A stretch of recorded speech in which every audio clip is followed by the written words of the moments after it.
Assalamu alaikum hormatly dinleyenler. Şu gün 2025 yılın 20. iyuni heplerinin şenbe günü hoş geldiniz Demokratik Opozisiyanın platformasının kanalına. Hormatly dinleyenler, ine şu gün men Nurcan apa bilen hoş geldiniz Nurcan apa. Assalamu alaikum. Salamlar. Salam vatandaşlar. Birazcık patraf geçecek bugün 21. iyun. 20. iyun. 20. iyun doğru.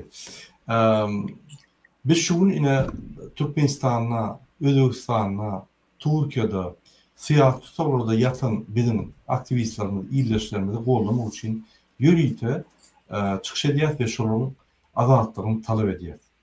Yine ben yatacak koyan Nurcan apa bizim iyileşlerimize yine Mansur Mengelov. Mansur Mengelov köp yıllardan beri yatıyor türmede. Buluşlarının yankı haklarını korap, şu yerde advokat olup işleyen, jurist olup işleyen, şunun haklarını korap, şu yankı adam organı şunu tutup narkotik atıp uğrup ayağına şikayet yetirip karar öydüp bunu yankı falsifikasyon edip türmeye sokuyorlar. Türmede de boyun almaya Mansur Mengelov günahını boyun almaya günah etmedi.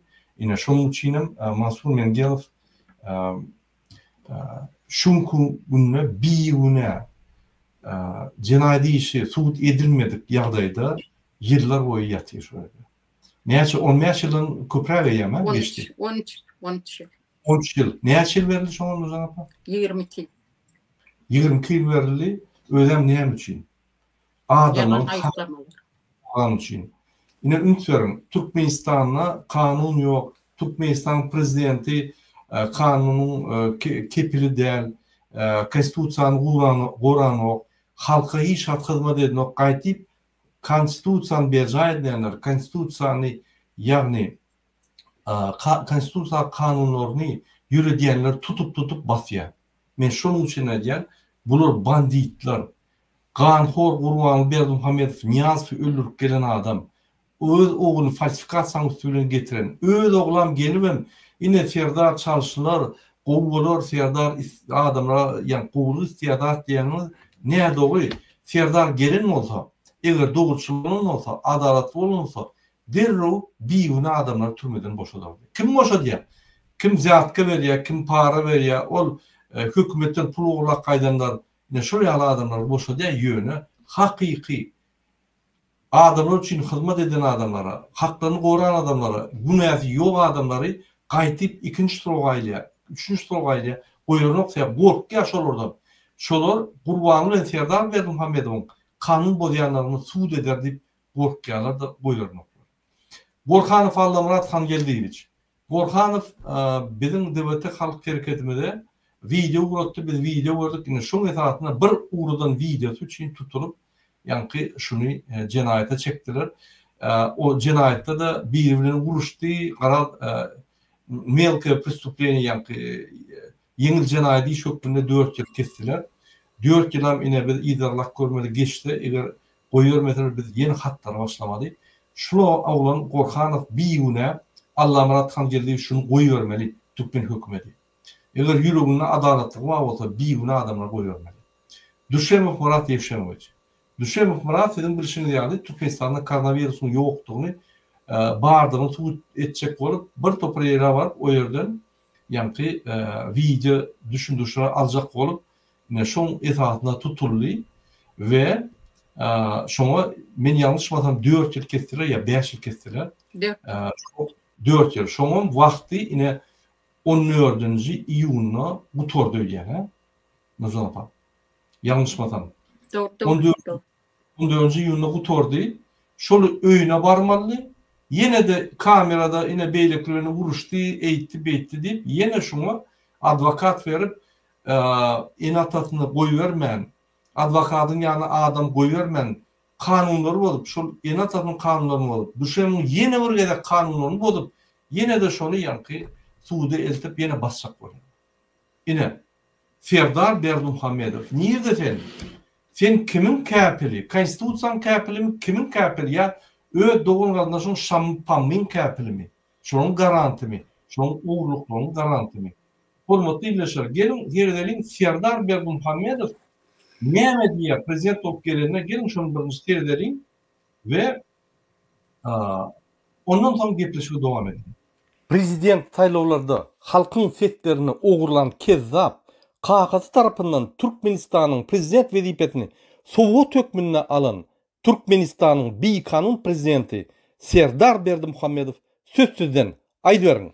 Türkmenistan'ın prezidentinin vazifesine girişmek bilen öz üstüme yüklenen büyük borçları, mukaddes ve ak yürekli, hormat bilen ve yadavsız yerine yetirmeye, Türkmenistan'ın devlet karasıllığını ve bir taraflık hukuk yağdayını korumaya, adamın ve rahatın hukuklarını ve azatlıklarını hormatlamaya hem de korumaya, Türkmenistan'ın konstitusiyasını berca etmeye ve korumaya, ehli gücümü ve okuyumu, Türkmen halkının ağzı birliğine, onun parahat durmuşunu korumak için bahşetmeye, Türkmenistanların hazırki ve gelecekki nesillerin şöhratını hassa bilente götürmekler için ehli mümkünçülükleri peydalanmaya, Türkmen halkına vefalı ve doğrusul hizmet edecektirme davaralı kasam ediyor. Hani doğrusul hizmet edeceğini, hani gelecek nesillerin şöhratını kaldırmak, hani Türkmen halkının kanunlarını, haklarını berca etmek için hem mümkünçülükleri kullanmak. Siz değil mi öl kardeşiniz Şammi, Hacı Murat, Recep Nazar Çüyrük, Kurban'ın doğum gıydıları, onun yankı Kurban'ın yegenleri, şunun arkasını oraya. Bir halkın arkasını olarak gördünüz mü? Neçe adam öldü sizin prezident vaktiniz, eyyem sizin prezident vaktiniz. Hani adını tutup bir şolara yankı yüreğinizden kıynaş bilirdiniz mi? Ya doğum arkadaşlarına? Yok. Sebepsiz haramzadanın haramzadası. Şuraya binamız ağırlıkçı, halka Allah, bütün dünyanı Allah haklarını oranlayıp haklarını odayamam. Siz kalkanızdan kezzap, bu torun bir uğursuz, bir öğünü umut bilmeyen, dine mankayalı, bu giyin eşikler giyin, yani bütün dünyanın ağlayan bir kezzaptan daş değerlidir. Şuraya bir Huday taklasın, Türkmen halkının başına şuraya iksan kezzap, bu torun yalancı, bu torun Türkmenistan halkına karşı genosid etmeyen adamlar giriptir o. Bizim başımıza. Şimdi biz sizi yankı yerin içinden kuvlep tapmalarımızı tutsa etmeli. Bizim başka lazımız yok. Sizi başkaça, sizi ayıp olun o. Kanunun esasında sayıları sizi katlaştıran o adamları. Size neylikleri bildirip olun o. MHM ve polis işgallerini budulan gücük yali Türkmen halkına karşı atıp gözünün oğudunu alır yanar. Size karşı neyle uğraşmalı? Aydın hani? Neyle kanun yoluyla görüşüp oluyor size karşı? Size karşı neyle kanun yoluyla neylikleri bildirip oluyor? Aydın hani? Yok, yol yok. Bir yol var. Köşkününe varıp sizi Konstitusiyanın 3. maddesinin esasında sizden işler talep etmeli, eden işlerine cevap verdirmeli. Sizi vaktayın hükümeti olur, vaktayın hükümeti emiri getirip sizi tutsa edemezsek başka lazımlığı kalmadı. Şunun için hormatly iyileşler, men sizin barıyınızı tizden hemme demokratik opozisiya kalıyor. Kalın azatlığımız alayım. Ananın şeyde bir hezirlik var. Viza olmaz, pasportlar uzalır durulur. Konsoluklar izinizden algar. Türkmenistan'da iş var açılıp başlar. İnvestisiyalar. Demokratik opozisiya investisiyalar getiriyor. Yine devlete halk hareketinin yolu yok bunlar. Ben gepleşikleri geçirdim Avrupa devletlerine. Almanya'da Fransa bile. 60-70 milyarda bir koyun zavodlara muhtemelen oynar otuyorlar. Gelmeden iş olur. Ne yapacak biz iki tane yallaklara durmuşumuzu, bağlımızı, canımızı, nesilimizi, geleceğimizi var ya. Bunu bizi getirip bilecekler din katastrofu. Öden gomporup yankı kimmiş mi, bir prezidentmiş mi, bir milli lidermiş mi, Öz tohumynyň prezidenti, öz tohumynyň milli lideri. Bize hiç il top yok orada. Men gepleşip devam edelim Nurcan apa. Yine Farhat Meyman Kuliyev. Farhat Meyman Kuliyev çıkışlar varin etdi. Türkiye devletine tutup gittiler. Bir kanun ýagdaýda ödem. Yine de ziyatka verip Türk hükümetine ziyatka verip gittiler. Ruşen Kılıçev onam tutup gittiler. Alişer Sakatov, Abdullah Urusov häzir deportasyon lagerinde yani Türkiye'de yatıyor. Onu yine bize uğraşıyor, maşgalatan uğraşıyor, Pravozachnikler uğraşıyor. Bağırsıda elbette yankı neyem şoňa ady atoğrusu.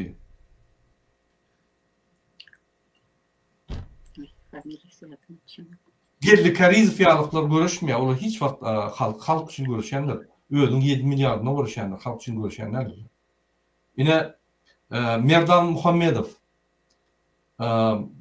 Soyunov ile iklim toparından Umida Bekcanova Soyunov iklim toparından Orman Kıdırlı yani tutullu Merdana Türkmenistan'a getirilip basıldı bir güne ýagdaýda.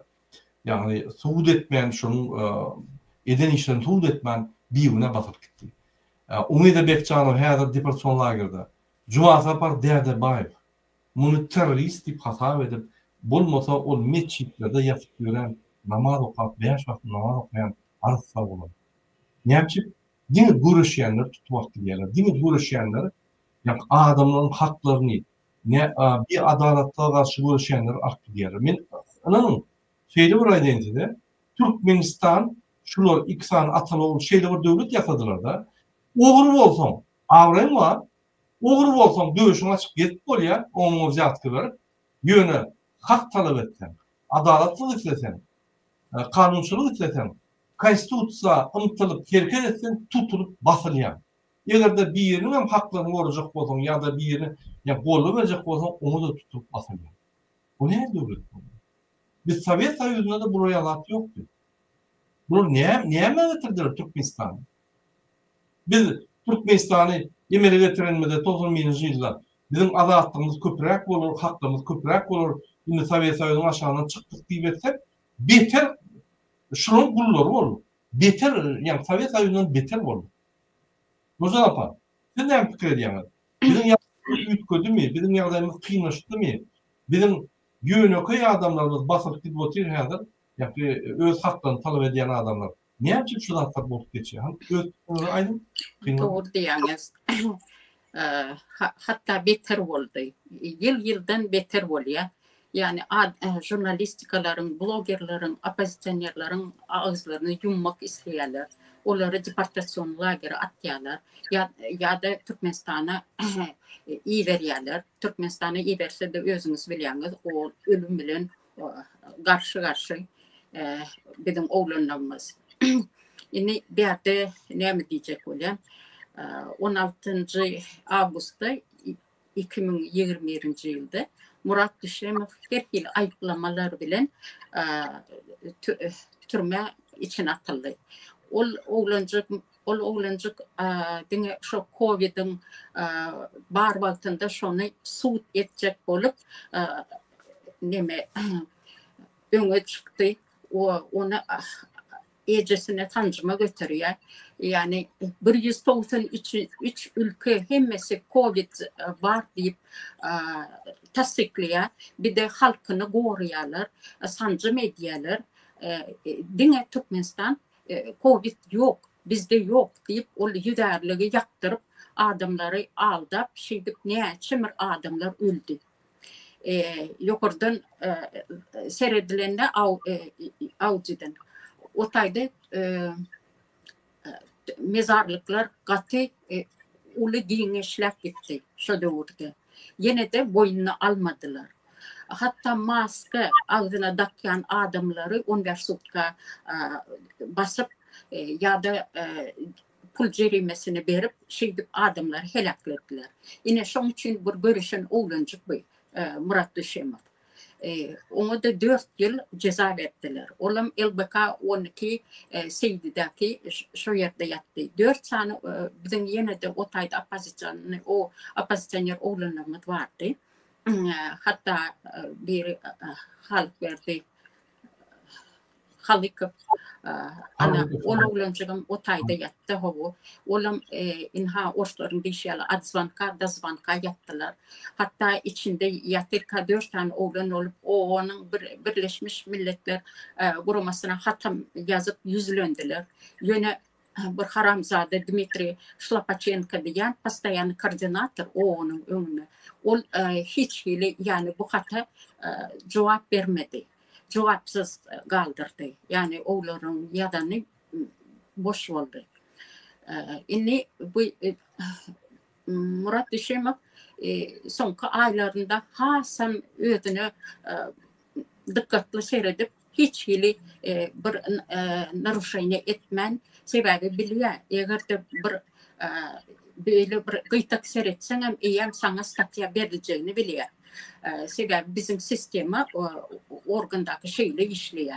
İnha tam çıkmalı vakti 14. iyunda 2025 yılın. Onu yine de şu tayda kameranın içinde bir oğlanın elini duydu deyip bunu yine de şu ayıplamalar bilen Abdüşükür'e yollayarlar.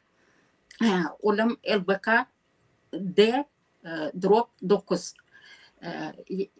Yakında gecesi 14'üne gidiyor inha oğlum türmeden çıkıyor deyip bir yaşlıca ayağını sürüp 200 kilometre çöllerden geçip şeydi paraya onu da ne advokatı bilen görüştürüyorlar ne o Murat Düşemov'un nirdeliğini aydiyorlar ne yine de 10 günden şu bir yine de ceza kesilce oğlancığı. Yani inha şinyalı ayıplamalar bilen Türkmenistan böyle ne hildiyse özünü böyle erbet taraftan görközüyor. Yani inha yatla geçtik bizim bir oğlancımız sportsmen oğlancımız vardı. Şimdi adı Süleyman Tursunbay. Ana oğlancığım urulup öldürüldü. Onun izine düştüler pravozащитный kurumalar, blogerler hiç reaksiya yok. Yani Türkmenistan'ın baş чиновникleri ya da polis organları hiç cevap vermediler bu meselede. Yine de yatla keşek 27. noyabrda 23. yılda 34 yaşlı bir buluç oğlancık Allah Murat Huday Ramov deyip ana ol oğlancığa da neymenmişin sen tramadol olunyan deyip ol oğlancığım şey korkuzup oğlum begah değil yani kaçak olup gezdi. Ben bir 3-4 aydan geldi öz polis organlarına özünü tavşırıyor. Bu 3 günün içinde ol oğlancığı payalnikler bilen yakıp ellerine ayaklarını billerini kellesini berbat yağdaydı hatta suretlerim var şunyalı edip bu buluç milletine genotsit edip oturun şu vakti bir rejim var inha halkta ne mi isteyen siz aydın siz bile ne hil görüşmeli inha aydı otursun aydan adamlarım türme atı otursunuz bu ne hil adaletli hani sen elini Kur'an kitabı koyup and içtin o yönü möne da değil o beydip and içmek onun arkasında durup bilmesen Allah vardır, Hudacan vardır. O günahını verir senin. Yani diyecek olan adamlar sayılavsız Türkmenistan'da. Polisler ağır namussuz. Jurnalistikalar dine yalan söyleyenler, aydiyalar, halka yetiriyorlar. Devletimizden geleceksiz. Buna da kim ne diye yol veriyor? Prezident yol veriyor. Demek o moralsiz. Yani halkım hem de doğru düşünelim, doğru analiz edelim, bir de bir verin. Bizim bir de aktivistleri hiç yok edip bilmersiniz. Biz gayet beter güyeceğiz. İnha Alişer Sakatov aldınız, Abdullah Urusov aldınız, Umide Betçanvan aldınız. Seyredin, piyasada yine de ondan köp adamlar çıkıp şu vat öz hakları için, oğlanları koruma için çıkıp şu vat golda veriyorlar. Siz fikir etmeyin, birini ayırsanız, birini öldürseniz münglerce adam çıkar. Şunun için halkın yanında olun. Halk bilen birlik olun. Halk sizin bu ideyen pusupucurluklarını değil, cinayetlerini değil, göz yumup bilmeye, onun bir gün hesabı ki olmalı, hükman olaymalı. Yani Murat Düşümü'de oldu yaz. İnşallah yani çıkar deyip umidimiz vardı. Yine bu rejim bilen bir umidimiz aşağı düşüyor. Doğru.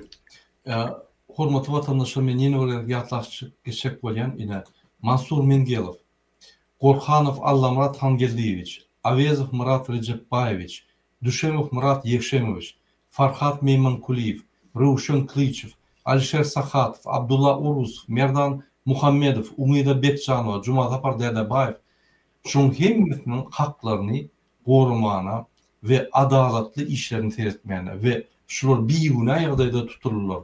Şuru boşaltmany biz talep edýär.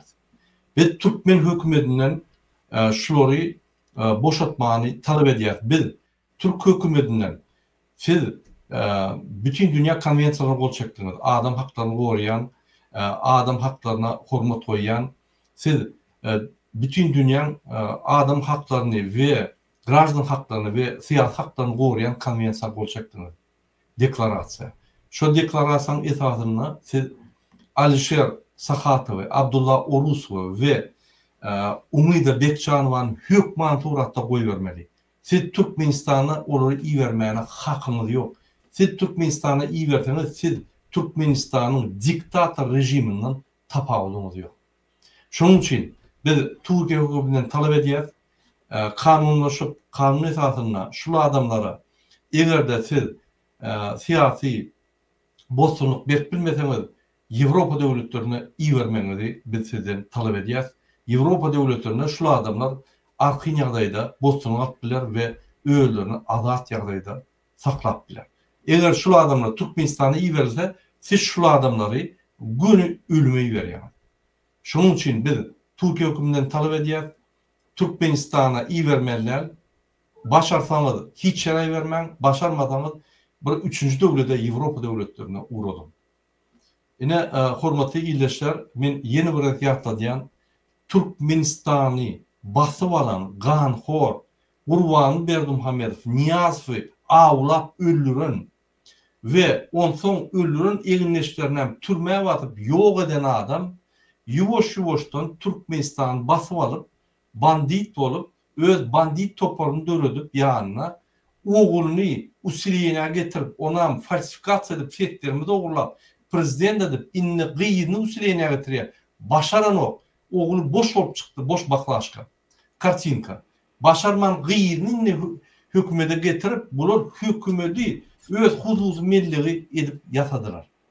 Biz Türkmenistan döwletimizi azatlyğa çykarmaly. Biz öz halkymyzy, özümizi, öz çağlarymyzy azatlyğa çykarmaly. Biz öz geleceğimizi açmaly. Biz nesillerimizi yitirmeliler. Näçe adam biýüne ölküp otyr. Biri poýyň aşagyny ölüň atýar, biri ölüň atyp öldürýär. Bir topar adalatly oglanlar, aýal maşgallar giýjelerine oturup aglaýarlar. Men günümi näde göreyim, namys edip, şu durmuşdan namys edip oturup aglaýarlar. Bir topar yallaklar, kezzaplar hidre Türkmenistan dağıtmıyorlar. Näme esasında bolýar? Türkmenistanyň bir kanun prezidenti, bizim siyasetlerimizde oğurlar Serdar Berdimuhammedow alıp barýan siýasaty. Näme Serdar Berdimuhammedow 2022-nji ýylyň 10-njy martyndan bäri näçe adam bagışlan bolup paçkalap öldü. Türkiýede, Türkmenistana betbaşçylyk içinde bir gedek betbaşçylyga, ýa bunun betbaşçylygy bellek geçenek we öz gynanjyny doğan anlaşlarına şu veyran bolan adamlara bildiren o. Näme seviye bizi hasap eden o. Biz bunu saylamadığım, bizim siyetlerimizi alıp bilmeyeceğinden bilýär. Biz saylalarda devlete halk herkese uttu şunu. Bütün dünya ülkede özünün boşluğunu. Bütün eline administrativ resurs var. Bütün elinde hükümet işgalleri var. Şonda da biz şunu uttuk. 70%'dan yukarı fet alıp şunu uttuk. Şu Serdar Berdimuhamedov. Şonda da fet vermedi. Bizim statistikamızda oğurlar bütün dünya görkölüp Suriyeli yalancı, Suriyeli kezzaplar. Ne siyasatta kezzap, bular siyasatta da kezzap, bular ekonomik iqtisadiyyatda da kezzap, bular hemme devlet kuruluşunu bulup gören, uğurlap gören, tivaylıklarını uğurlap gören kezzap. Biz şunu ayırmalıyız. Anladın. Eğer biz dinlep, ay bular yöne guruluyor, ay guruluyor. Mümkün yenilere dikkat ediyoruz. Biz yenilmeksin, çıkmadan yenilmeksin. Aktivistler hayata çıktı. Biz bir netice geldi. Bol mu? Çekecekken illa biz ya ölmeli ya şunu almalı. Kanun yolunu öğren. Köşkü ona biz gider. Gidem Türkmenistan'a barar. Sizden haş ediyor. Ağrıyır ol. Boşluğun. Solundan. Bulağıtlarından. Ve sorgu çekilir. Cevap versinler. Ne ki Türkmenistan'ın halkı, Türkmenistan'ın taşında pasportlarını uzattılar. Ne ki Türkmenistan'ın halkı vize almak için bir topar dokument tanışılmalı. Türkmenistan'ın hem de kulluklarına. Ne ki Türkmenistan'ın halkı bu velayete girmiyor o. Ne ki Türkmenistan halkının canı, mülkünü tekizler altı diye hükümet. Ne ki cevap vermek, ne ki pulunu veren okşan, kompensasyon. Ne ki bizim pensiyonerlerimiz 30 dolar pensiyon yaşap koyan var. Ne ki bizim ayal gıyırın başkalarımız çağırdı bulunma çağırdıklarını eklerle 15 dolara asobe. Hani bizim bağlıklarımız, ne bizim bağlıklarımız? Giyice bunu nasıl olsa çek yapıyorlar. Bağlıkları Kıtay'a, Orta'da, İran'a, Türkiye'ye verip, onları tüyleri verip, milyarlar para verip onları bizim pullarımızı dağıtıyor. Kim size ruhsat verdi arkadaş şehrini vurmana? Ne çipsiz velayetler, etraflar, oğlum yollarını, kanalların, dikeşlerini, köprülerini kuran yok. Kim size ruhsat verdi şu pulları arkadaş şehrini vurmana? Kim arkadaş diyen adama arkadaş bilmeyene ruhsat verdi? Gelin şu dağıtları anıklayın, gelin şu dağıtların sorunu, 2 tane kezzap, ganhor adamları getirip, buluğundan tutup, vaktin hükümetlerinin işlerinden ayırıp şurutu onu verir. Cevap versin. Bütün halkın önüne cevap versin. Adaletli işleyenler mi? Namazınız, vicdanınız var mı? Boşunun. Edilin şunu. Yine devlete halk hareketi, demokratik opozisiya önü düşüyor. Yüren iyidinden. Biz size adaletli veririz. Biz size dövüşümüzü açık eder ya Türkmenistan'la şefler dövülür. Türkmenistan halkı daşlarıydı bir işlemez. Türkmenistan halkı içini işler. 850 dolardan 1,5 dolar, 3,5 dolar şerli aylık eder yani. Bizde mümkünçilikler var. Her yılda 8 milyarda kolay pulu kullanıyor Türkmenistan'da. Şu pulları halka aylık hükmünde versen Türkmenistan güllemesiyor. Nemçip şu pulları Recep Çuyruğu, Recep Nadar Çuyruğu oğurluyor. Diga bir kontraktı 1 milyar. Diga öyle 1 milyar oğurluyor. Neye çağırdınızlar var? Şammi, Pammi, Hacı Murat, Pacı Murat, Gurvan oluyor, Gulna var, Beylikli de olur. Neye çağır? Her şey 1 milyar oğurluyorsa neye çağır milyar oluyor? Bunlar Türkmenistan'ın canına yani kop neme diye Türkmenistan devleti. Bunlar Türkmenistan devleti divan yani may veren oklar. Tutolayım şuları. Kanun esasında. Alayım şuları. Vaktin hükümet dörüdürün. Şu hükümetten halka bir köpük peyda yok. Bir peyda yok. Gelin vaktin hükümet uyuşup köşkününe varıp vaktin hükümet dörüdüp şu yerde bir ay oturun. Vaktin hükümet koğla. Hemme palevo kuhnyanıza, naharınıza çeli eltirler şöyle. Biz vaktin hükümet dörüdüp şuları kanun esasında karar çıkarıp tutsa edip sizin önünüzde cevap verdirir. Gelin edelim şunu. Şunu hemme diyen dağıtların kanun esasında. Kanun çıkman. 1 metre çepe de tavada çıkman edelim şunu. Gelin. Gelin o son öz prezidentimiz sayılayın. Öz meclisimiz sayılayın. Velayetlerin öz hekimlerimiz sayılayın. Mar velayetin hekim Mar'dan olmalı. Levan'ın Levap'tan olmalı. Balkan'dan olmalı. Daşoğlu'nun Daşoğlu'dan olmalı. Ahal'ın Ahal'dan olmalı. Sen öz içinden yaşayanlardan hekim taylamalı. Onu o adam ertir kum yine şon halkın içinde yaşar, halka hizmet eder. Yani doğru mu? Gelin şu zatları edelim. Şu zatları etmek kıyın meselede bir adım gerek. Biz öňe çykýar, ýerimize düşün, gollan bidi, biz şu zatları edip berýär. Edip bilmeseniz bizem aýyr. Ine. Şu royal tarihi, ключевой, finalny moment gelýär. Şunu sypdyrma. Sen o men Esenbolda otyryň, men ol Sandykgaçyda otyryň, men ol Kerkide otyryň, men näme aşar bilýän, men ol Balkanda otyryň, men Bektaşda otyryň, men ol Könede otyryň, men Taxtabazarda otyryň, men Taxtada otyryň, men o ýol üzerinde otyryň, ýanky özüň küşüşdirme. Sen niýde otursaň, öňe çykmaly. Biz hemmemiz çykmaly. Bu iş Murat Urwanyň işler, Nurjan apaň işler, Muhammed Öýeljiň işler, Talibiň işler, bu iş bar edin. Biz ýöne köprek boyun alýan jogapkärçilik alyp öňe çykýar. Gollan bizi. Ederiň şunu. Şu haramzadalary bu iki gulundan tutalyň. Indi men Türkmen hökümetinden ýüzlenýän, Türkmen hökümetiniň ministr, vice-premierinden ýüzlenýän.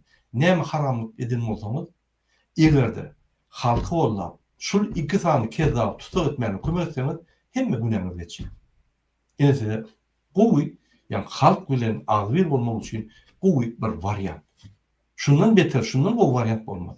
Eger şonu etmeseňiz, halk hökümeti alanyna elinde, halkyň hökümet döräne demokratiýa bolanyna, halkyň hökümeti diýmek şu demokratiýa bolanyna, onu halk sizden sorar. Egerde häzir halkyň öňünde hyzmat etjek bolsaňyz, hakyky kasam aýdyp halka hyzmat etjek bolsaňyz, häzir wagt geldi. Edin şonu. Polis bol, sen MHM bol, sen ministr, vice-premier bol, sen departamentin başlygy bol, sen kompresorda bir işçi bol, tapaw ýok, goşulun. Her kim öz ýerine, öz ädibini etsin. Adamlar öňe çykanda işler taşlap, hemmete stop edip gitmeli. Men şunu smeýedim, men dursam gaz durýar, durup geçdim. Ýarlyk geçdim. Halka ollap gidim. Tapılar şol ýarma diýär bir tapılar şolda. Oýlar, öňe ýörem. Boldy, ýörelim o. Men ýene o Süleyman Tursunbaýew hakynda aýdyp geçjek bolýar. 14 ýaşly, bizim çempionumuz. Dünýäde arzuw wady, çempion bolup Türkmen baýdagy dünýäde galdyran diýip arzuw wady. Giýje uny turmuş geçýärdi. Ejetine öz arzuwyny aýdym, kakatyna arzuwyny aýdyp, şuraya bir bahtly bolmalygyny şu jümle etdi. Serdar Berdimuhammedow gaýyn tarapynyň dogan arnaşlary şonu etdi. Kime çäre berildi? Hiç kime. Näçip? Sebäp bular döwletden ýokary. Bularyň döwleti. Näme bizim ata-babalarymyz şol üçin görüşdümi? Men babalarym, atalarym ana beýik watanşyň usta öldüler. Ya yaralyp geldiler.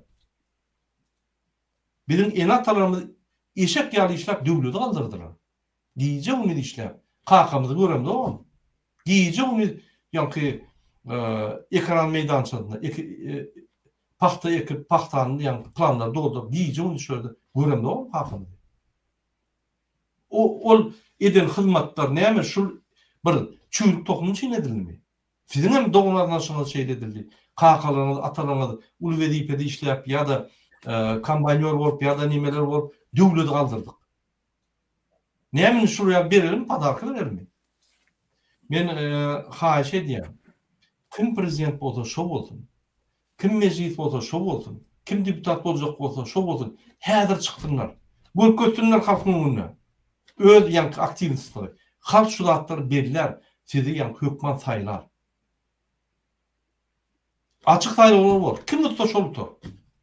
Hiç kime diýip bolmaz. Meni tutar, ol tutar, bunu tutar. Halk saýlar. Halkyň hökümet saýlamaly. Şol bir gedekler her gedek bolmaly. Halkyn bir çykdymy, her wagt köçede bolmaly. Bir zat bolsa köçe çykmaly. Näçip beýle bolýar diýip talap etmeli. Onu hökümet halky işler. Biz talap edemdi o. Bu haramzada samalyoda minip ýanky erini galdyryp ol Hytaýa bak gelýär, oňa gelýär. Hiç zat başarnok. Başaran poku ýok. Boş baklaşka. Kakady gidip hemme zat çöküp gelýär. Kakadın hakkı yok. Milli lider olup samaliyot alıp hükümet devlet işlerini çözmeyene hakkı yok. Koşulmana hakkı yok. Eyyam tutuk etmeli.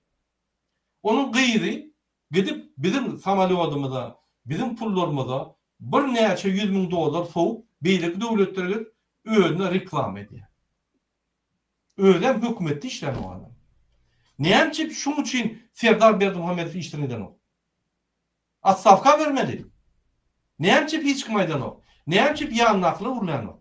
Hükümet yok. Devlet yok.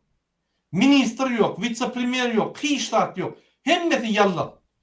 Hemmeti onu götürüp dur baştan olayım. Ne deyince şunu diyorlar. Halk var. Devlet halkın kıyı.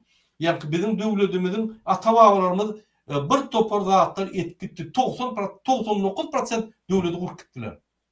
Onu unuttular. Hani kahramanlarımız? Hani Türkmenin tarihinde çıkan kahramanlar neydi? Kim var? İki edek kahraman Kurban Ulu, bir edek kahraman Serdar Berdimuhamedov. Ne hil kahramançılık ettiler? Aydın hani? Ne mi ettiler? Türkmenistan katastrofa ettiler. Türmeye basılmalı adamlar. Hani kahramançılık? Beş edek Niyaz kahraman oldu. Ne mi kahramanlık etti? Urşa gitti mi? Ne mi etti? Öğünü kult yatap, öz bağlı edip 25 milyon gıyına oğluna verip kaydı. Ben ne mi? Her vakit şu royal idiot olup şunu dinlemeli mi? Kaçan biz kalmalı? Kaçan mı şu idiotları? Ey durma. Biz adaletli istiyor.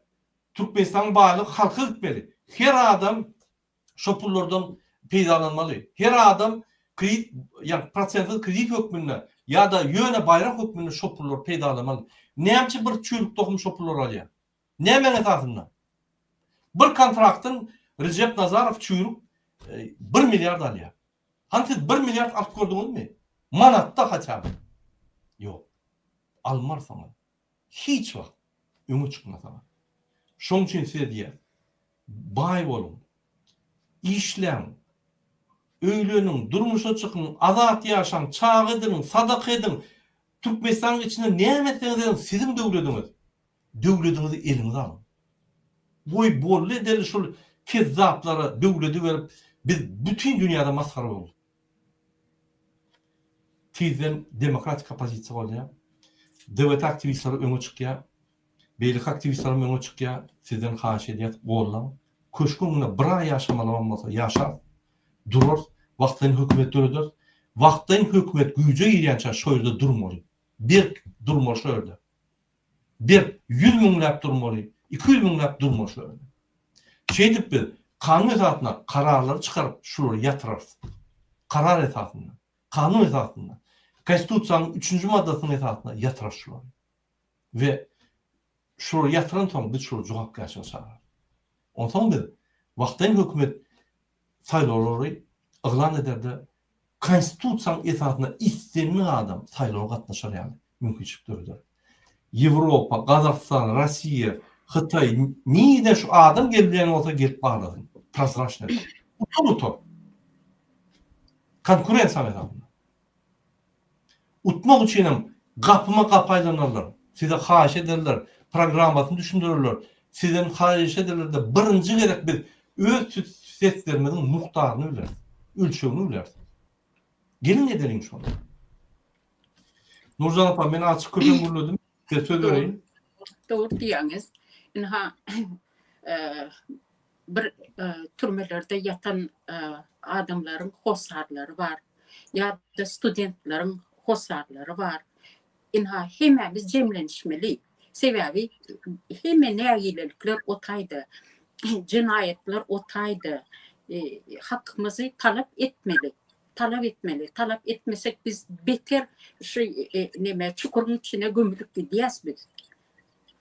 Ne için başka yurtlarda Özbekistan al, Tacikistan al, Rusya'da hem yerin al studentlere pul iver polya ya da umuman pul iverme zatları, punktlar yapılan bu Western Union dedi, Rio dedi, yine de başka bir giden MoneyGram dedi. Halk yurttaşına işleyenler iyi verben bilen oklar. Studentlara pul iyi verip bilen oklar. Onlar nehir gözlüğüne yağdaydı. Stroykada işler oturlar. Kuryer olup işlerler. Taksist olup işlerler. Basdamoykada işlerler. Yaşacık izlemez, oğlanlamaz. Yine dip olur ölüp gidiyorlar otayda. Yani şudan yalat aylığın çıraklara biz gözümüzü mi yummalıyız? Yani hani birden koşarlar. Yani sesimiz çıkarayım, talep edelim. Hakkımız talep etmesek biz gömülüyüz. Şunun için bizim yanımızda olun. Vatandaşlar yine biz size söz veriyor. Köşkün var. Biz şöyle vaktlayın hükümet döneminde birinci karar. Türmelerin himmetini adamlar boşaltmalı. Dine ol adam öldürüp manyak olup gidenler saklar karanın himmetini boşaltıp amnistiya. Şunun için eğer doğun arasının türmede oturmalı, siz birinci koşulmalı. Birinci doğun arasını çıkaracak olan şu dağıtlara koşulmalı. Biz bir gerekte çıkartıp veriyoruz. Şu cevap gerçeği karar çıkarıp şunun cevabını biz öz üstümüze aliyata çıkartıp veriyoruz. Şu günün, şu momentten Türkmenistan düzeltti diye. Değil mi? Doğru yoldaydı. Koşulun biz kalmalıyız. Şu kadar biz sıptırmalı yaşılıyız. Nesip olsa gelecek tiyid aylarda biz kalarız. Bir kay kalmaz. Tayar olun. Her 5. yıl mescitlere katlanıp başlayın. Şu yerde tedirlikler bilirsiniz. Hemme bolup geçen dağıtları. Mescitlerden yürüyüşe başlar. Koşulup gidin. Etraf vilayetlerin önüne varmalı. Vilayetler merkeze varmalı. Yine mesele şunlar. Sebebi ahal vilayeti merkeze baranına da şu yerde bir aylap durmalı. Şunun için bize vilayetlerden ama adamlar gerek. Tiren gerek, bir gün gerek. Şu bir aylap durur yani vakt gerek. Hiç kim yolda sizi saklamaz. Gelin. Bir halk kalayta görün. Polis, emhime hemmet halkın tarafına geçip qaytip halka hizmet ederler. Eyyem düzelip başlar. Halk kallığı düzelip başlıyor. İntek vaktlayın hükümet düzeltmez hem eyyem düzelip başlıyor. Ananın. Hükümette hem bir düşünüyor. İksan Kezzar, Ganhor, Niyaz Földür, Basvalan Türkmenistan'ı, şunun doğun anlaşı, çürük dokumu, çürüttü Türkmenistan'ı. Vatandaşlar, şunun önünde gıyıtka gepleşimizi oturuyor. Yeni bir ihtiyatla diyat, BİK'nın yankı biyuna ya da saklanan aktivistlerine de adaletlik talep ediyor. BİK'nın ya da basılan o bir nasıl için 5 yıllık basılan adamlar ne mi iş var türmede? Ne mi iş var kösünmeyene? Ne mi şunun maşgalası kösünmeli? Boşaltmalı administratif nakazanı onun bir moral okap berden yani düşünüp berden indikler etmiyor şu. 3 kere geçse ol ştrafının cerimesini köpel. Ne mi gerek şunu basmak? Ne mi gerek şu yani kanalizasyon basıp çıkarmak? Değil mi? Bir daha düşünün. Şol adamı korkuda saklamak için erkek bunu. Onun için şu rejimin maksadı şol. Haklarınız vermez. Haklarınız berayete gitmeli ol ya. Konvertasyonu etmeli. Serdin hemme 15 tane önkü Sovet devletinin respublikalarına konvertasyon vardır. Bizde 34 yılla konvertasyon yok. Näme et bolan oktur edýän? Edip bolýar. Arkadaş şäherini urman konvertasyonu saklap bolýar. Etmez onu. Konvertasyon etse Türkmen bay bolýar. Buro Türkmen bay gerek. Türkmen bay bolsa ertir kelleri ýa-ki adatlygy itliýär, adalatly itliýär. Buro uraya adam gerek, buro buldur. Şonuň üçin bu şo ýermek ine in soňky linýa. Şundan geçmeliler. Şundan geçtik. Ay Murat Urwanyň ýüzi beýle türkmençe gurlaýylyk eýle bahana tapmam. Gelin Murat Urwan fiýaly mertçe görüşün. Gelin edelim şonu. Murat Urwan gerekkä bolsa aýdyn gerekkä men görmeýän hiç ýerde. Ýöne gelin şunu edelim. Murat Urwan Türkmenistan baryp Enatatyň ýanyna baryp bilýär. Dogunlarynda şunu görüp bilýär, sidem görüp bilýär. Maňa şolum iň ul baht maňa prezident Amerika beýlik Amerika. Gelin edelim. Siz saylan kim saylan? Näme Gökmen Murat Urwan bolmaly? Näme Türkmenistanyň başga gahrmanlar ýokmy ýa başga bilimli bir iş başajak adam ýokmy? Ba. Gelin edelim. Bahana tapmalym. Ay men debeteni oldam, men näme? Gollama bizi, öňe çık. Biz senin ýylyňa gidelim. Ýöneköy soru. Şoň üçin inni bir türkmenin kimdigini görkedelim. Ýani Benim halkyma ýüzlenmek isleýän, bakın biz berde ekstremizm ýollar bilen çağırış edemiz o. Biz sadece iň bärkisi hak hukuklary talap etmek üçin çağırýas. Bir de şo gerek. Şonuň üçin cesaretiniz toplan, gelin birleşelim haklarımızı talep edelim.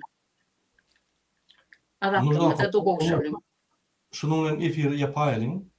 Hormatly watandaşlar, şu efirimiz biz türmede bir kanun ýadyda saklanan ýa-da izolatorda ýa-da deportasyon lagerinde saklanyan adamlaryň haklaryny, şonuň ýanky talaplaryny, haklaryny şolar boşaltmak üçin şu efirimizde edýär we Türkiýe hökümetinden talep edýär. Alişer Sakhatov, Abdullah Urusov, Umyda Bekjanowany hökümet suratda goýulmaly. Olar siyasi tutsalar. Siyasi tutsalar Türkmenistan nimetini Türkmenistan yitirýär olar. Yitiribem gelýär. Näçe adam gitti şo ýerde. Türkmenistan hökümeti diktator rejimi, Türkmenistan hökümeti zalim, bir uly zalim. O ýerde organlar eýem adam däl, adam sypatyny yitirenler.